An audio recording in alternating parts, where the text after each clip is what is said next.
Hey there, 302. I'm Jackie Ferris. On this episode, we have a one-on-one interview with Wilmington Mayor Mike Purzycki about exactly what you can expect for 2020.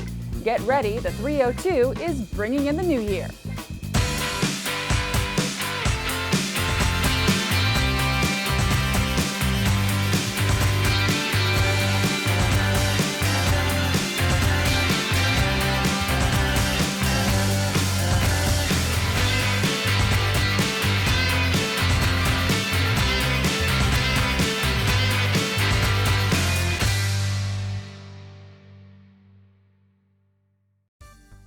Hey 302, it's a new year and we're all looking forward to 2020.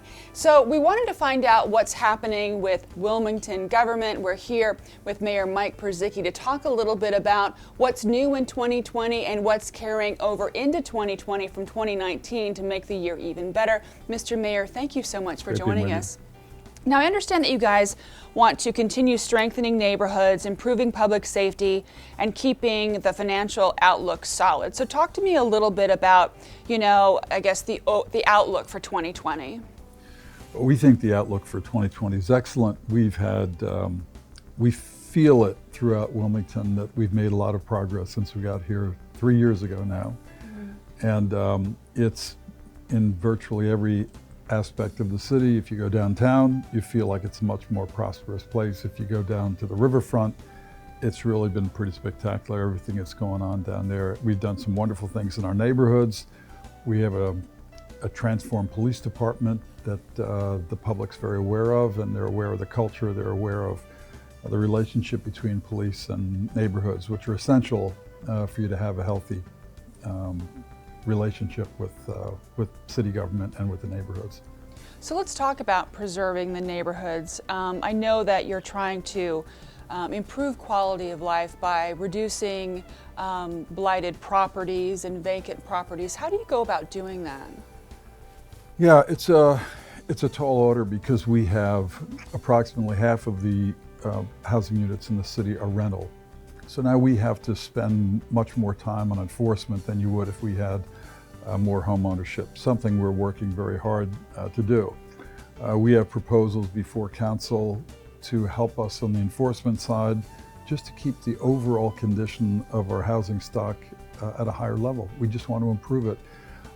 There's always a fear that what we're doing is something that is characterized as gentrification by some. Nothing can be farther from the truth. What we're just simply trying to do is improve the living environment for our kids. So when they get up in the morning, they're living in a healthy environment. They walk to a safe place to go to school. They walk to safe community centers and parks, and that's what we've been working on. Now, you mentioned codes and things like that. Would that be, holding absent landlords responsible? I know you're working on some legislation to shorten the time to fix things. Yeah, our problem is our existing system is inefficient in the getting into court. It requires us to get into court to impose a fine, and so that's just too much wasted time. And during that long lag time, we've got offenders who aren't fixing their properties, and those conditions persist for 5, 6, 7 months at a time. So we're trying to change that, and I think I'm certain that in time we're going to prevail. Right now we're just going through some political speed bumps that are slowing us down, unfortunately, but that's government. That's par for the course, I would imagine. And you can't get too frustrated. That everybody's got an opinion, everybody's entitled to it. And so we can all differ about the ways to get to the destination, and we're going through that process right now. Now, you mentioned, made reference to, I think, community policing. Is that something that you're building into? Our police chief believes that all officers are community police officers. We look at community policing as essential to everybody's job. So what that means is district integrity. That is, the same people are in the same district all the time. So everybody gets to know everybody. And as important, the officers get to know the people in that community, so the people who maybe don't look great, invite some suspicion, but for them they say, no, he's a good guy, don't worry about it. You bring a new guy in and the first thing he's doing is chasing the guy down the street because maybe he doesn't like the way he's dressed or he looks suspicious. And so those things just create hostilities that are unnecessary. I mean, this is a hard enough job as it is. You don't need to exacerbate it by having suspicion between people that don't know one another. So my chief is very keen on creating these district accountability and the continuity so that everybody knows everybody. So as far as the city's financial condition, I know 5 years ago you came in, you had a 5-year plan. 3 years in, everything's on target. Talk to me a little bit about your plan for keeping the finances healthy and looking toward, any capital improvements that you may have for 2020. Well, capital improvements we've had plenty, in fact, and I think a lot of our capital program will be finished in 2020. So Hicks Anderson Community Center, it's a $3.5 million capital improvement to that. First time in 30 or 40 years that community center, our only one, has received a facelift. And then Rodney Square is being done all over again at about $4.5 million. Eden Park was just finished, one of our traditional and very important recreation centers, and put a brand new turf field on it for the kids. I mean, it's really a big deal. And I think what is most important about those capital improvements in those areas is it tells everybody that we care about the people living in this community, about people in these neighborhoods. And I think personally that kids internalize that too. So kids go to a place that's run down, they feel like that's about how they're regarded, that they get the rundown community center, while when you go to other parts of the city, everything is bright and shiny and all the grass is cut and everything looks beautiful. So these kids, I think, internalize their own self-worth through their environment. And we have committed to making sure that in our neighborhoods and our parks, the environment is as positive as we can make it. We have clean teams going out throughout the city. So we'll have 6 teams that go out into our neighborhoods for 5 hours a day. They make about $13 an hour. Many of them are men who just came out of prison, but they're from that community. They got pride in the community, and they clean it up. And people in that community see their neighbors cleaning the neighborhood. And it's a very positive impact on the condition, the environment in the city. Kids see that, and somehow they don't equate their lives with the trash on the ground. They equate their lives with trash that's been picked up. It kind of gets everyone to kind of pitch in once they see I think other it does. members. Yeah, I mean, look, everybody always wants an easy answer. There's no easy answer. This is turning around decades and more decades of neglect in some ways and the results of society's complexities in other ways. And we are expected to deal with it, and the conditions that got here are enormously complex, and there's no simple solution to turning it around. But I do know that the one thing that's necessary is mutual respect. We have to respect one another, and that is easier. It's easier to say than for people to enact. You've got to get people all in this frame of mind that we all deserve each other's respect until we do something that to not earn it. All right, and we'll be right back to talk more about Wilmington in 2020.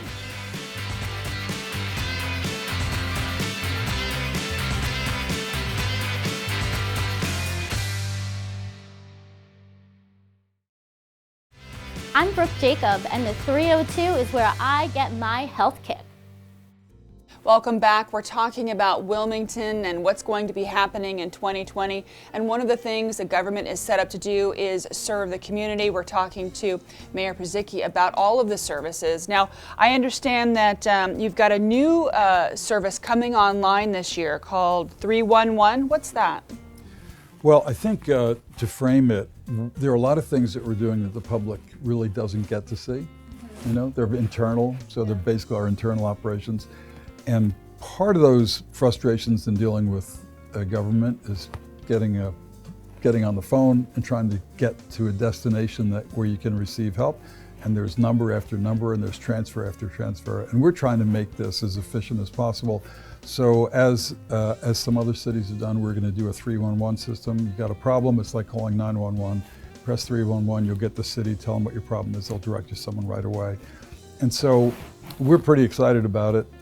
We've got all these internal systems that have been tripping all over one another for years, and we're finally going to integrate them into one platform so that when you call, you should have a seamless operation. You ought to make your complaint, it'll be logged in, you'll get a number so you'll know exactly when you called, who you spoke to, and then you'll be able to measure response time, and more importantly, we'll be able to measure the responses. So in addition to like if you have a concern, what if you just have a question? Yeah, same. Same kind of thing? Yeah, someone will answer your question, sure. Now you have something called CompStat that tracks statistics, and I guess the police. Yeah, so CompStat was implemented, I believe, near 20 years ago up in New York City. So up in Manhattan, they used the CompStat, which is it was just using statistics to assess your efficacy as a police department. And it's an accountability system more than anything else. And my chief brought it down here to Wilmington. And what he will do is meet weekly or bi-weekly with all of his senior staff, and they go through every single issue that they've been dealing with over the recent week or the recent month, and they exhaustively discuss everything. Everybody gets to talk about every element of it, so nothing gets swept aside, nothing gets overlooked. There is a system for dealing with every single issue in our police department. We basically took that same thinking and brought it into our city hall, if you will, and we just call it CityStat. And so we bring in, right now we've got 4 departments that we bring in every other week, and we will sit down in any particular week, set goals, ask questions, ask for information that we all think that'll benefit us moving forward, and then 2 weeks hence we'll get together and we will revisit those same matters. We will also create metrics so that we can go back and then take a better look at how we're doing. Simple stuff like in public works, we'll see how much trash is picked up in a particular neighborhood, we'll get tonnage, we'll go through every little detail of it, so we start to evaluate how we're performing and how we can do it better. And this goes through department after department. License and inspections will come in. They've got 18 inspectors. We will tell our department heads, based on their data, how many people are doing what kind of inspections, how many people are doing what, how many violations are issuing, and what the responses are. So we have basically evaluated. We have a way to quantifiably measure all of our performance in the city, and it's probably the thing that nobody knows about that is changing our city for the better in a very profound way. So with the CompStat and the CityStat, while one is for the police department and the other is for city workers, I mean, it's the kind of thing that you can look at and you can in real time adjust what your manpower is doing. Sure. And where the services go. Yeah, you can't succeed unless you can measure something, and so we literally have tried to measure all of our performances throughout the entire city. Now there's a lot of development, a lot of people have ideas, things that they want to do. When talking about programs and things like that, you have one for developers and people who want to improve their properties called OnBase. Yeah, OnBase, OnBase for us is a system where we basically digitize our entire permitting process. I'm sorry to say that we still are in the Stone Age. We still use paper for everything. So we've got people who process this data who literally can't get in their offices because there's so many permit paperwork that's stacked all over the place, including plans and plans in triplicate and quadruplicate and on and on. So we have just decided to join the digital age, and everything's going to be digitized. So we shouldn't have paper in the building at all, at least where that's concerned. And it's not just more efficient, it allows us to, at a moment's glance, know where each permit stands. We can let the developer know what he's short. They don't have to come in here, they don't have to wait online, they can just submit it on a laptop somewhere, and we can be off and running and be a lot more efficient. So you think you'll get development rolling a lot faster without the hassle and red tape? Yeah, we shouldn't be in the business of torturing our customers, and in many cases that's what we do, because we have 4 departments or 5 departments that have to review plans, and somebody comes in and says, "Where's my plan?" Well, it's not here anymore. No, it must be over at fire. Oh, it must be over at Public Works. Maybe it's still in planning. That's just, nobody should have to go through that. And so we're committed to making this really work very well.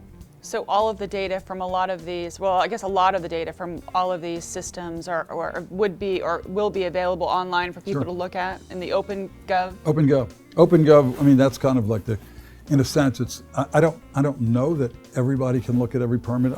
I guess they can. But OpenGov is literally just that. It is, you go to our website, hit OpenGov, and you have a window into every single department, every capital dollar, every operations dollar staring at you in real time. Here's what we spent on in this particular department through yesterday afternoon or whenever. We can, and explanations of every project, images of every single project, our budget from top to bottom. I mean, there should be no mystery as to the way your government functions right now, and that's what we want. We want to get people to use it because frankly, it's impressive, and I think it's good for people to understand that their government does really important things for them. Excellent. We'll be right back.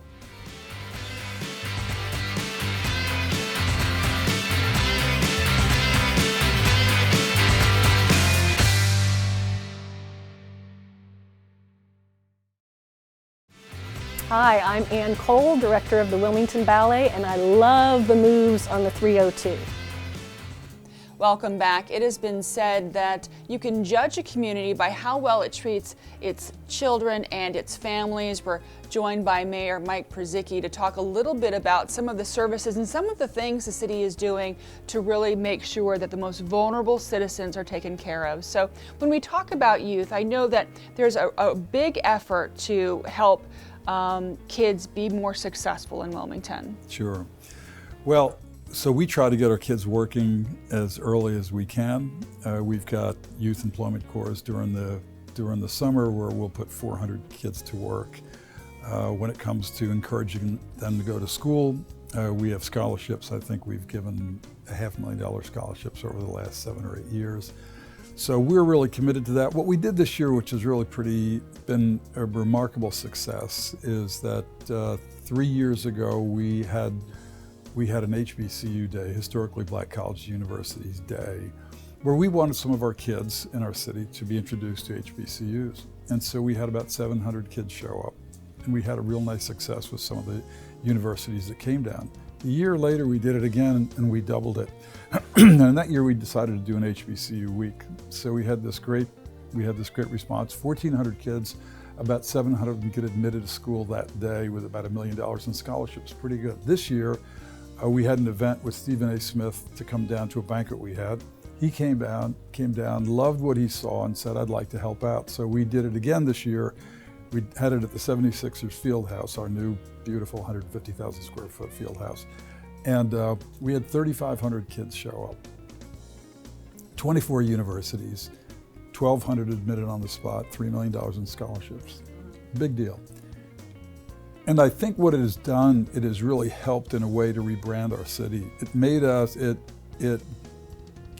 let people know what our priorities are and what's important to us. And so what we do for our young high school kids, really, really important. What we're trying to do for our young kids in the neighborhoods as they're coming up, as I said, indicated before, I want them to play in great playgrounds. I want them to have clean streets and try to improve their living environment. They're all the things we're doing. Even things that seem a little bit more nuanced. We have a partnership with Simon Eye. They come down into the city and they literally give eyeglasses away to our poor kids who can barely see, and all of a sudden find that the world is as bright and vivid as the rest of us take for granted. They didn't do it, and they never had that. And so all of a sudden, here they are. Now they can, what do you know, they can read the books, they can see the board, they can see all the things that the rest of us who just live a different life take for granted, which is unfortunate. When you talk about the educational piece of it and the scholarships, that must take a considerable amount of coordination with the school districts and the colleges, but to get the word out to the families, families that otherwise might be, well, we don't really have the money, you're going to have to get a job kind of thing. How do you change that mindset with that coordination? Yeah, we went to every high school in the area, and the response was very, very strong. We had buses coming from all over the place. We had buses come from nearby Pennsylvania into this event. We started off, I think, with 6 HBCUs representatives here, and last time we had 24. So we're matching up resource with those who need those resources in a way that I don't think anybody's done it across the whole country.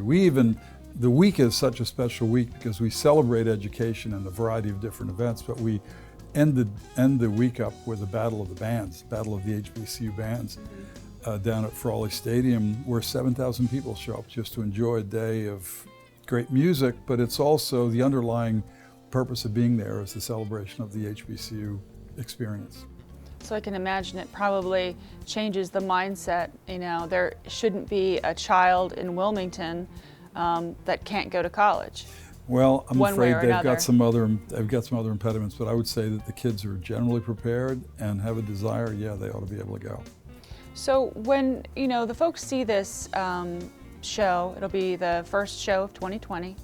What is it that you want them to know about 2020 in terms of, do you have big developments? Do you have other plans that we didn't talk about that you think are important to share?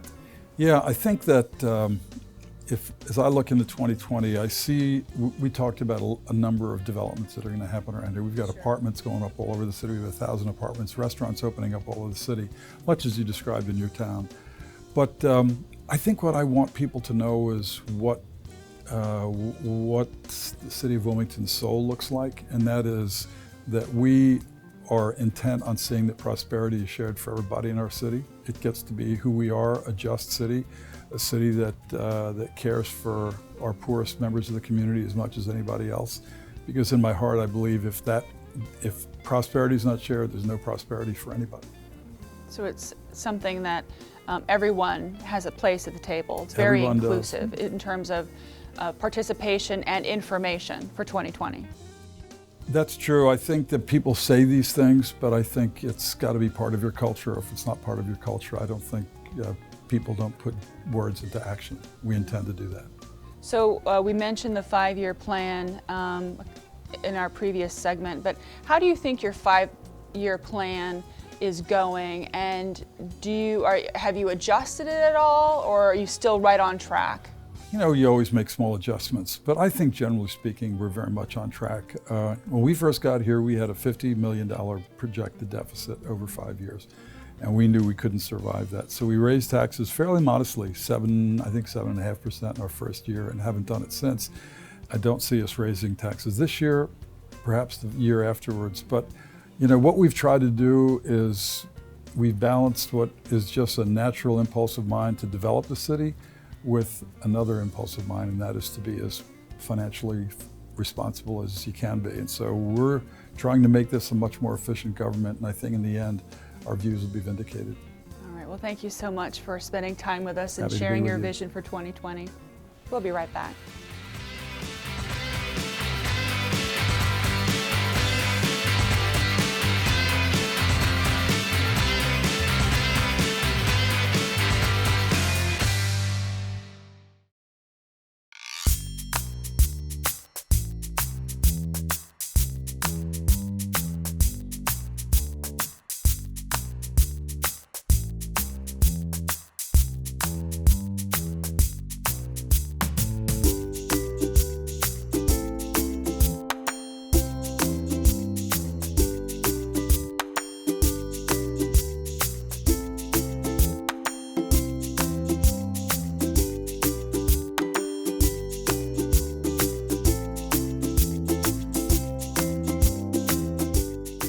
For more information on what's going on with the City of Wilmington, you can visit wilmingtonde.gov.